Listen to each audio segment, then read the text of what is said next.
On l'annonçait serré, la bataille sera en fait très serrée dans ce 8e canton lyonnais.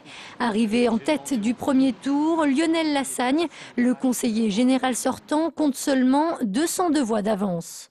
Je fais 32%, mon adversaire en fait 29%. Le match sera serré, c'est pour ça que celles et ceux qui se reconnaissent dans mon action depuis 8 ans à leur service, eh bien je les invite vraiment à venir voter dimanche.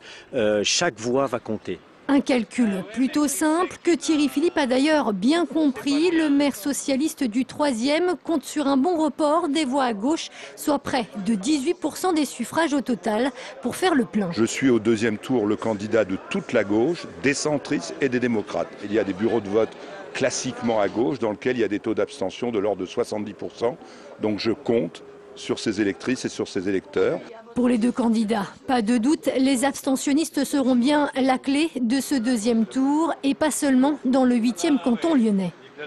Compte tenu du taux d'abstention, il suffit qu'il y ait 10% des électeurs de gauche qui se mobilisent dimanche pour que la gauche gagne le Conseil général. Le Conseil général, c'est important, c'est une collectivité qui gère un budget d'1,6 milliard d'euros au service des personnes, au service de l'humain. Autre inconnu enfin de ce second tour, le vote des électeurs du Front National. Dans le 8e canton, le parti d'extrême droite a réalisé près de 13% des voix.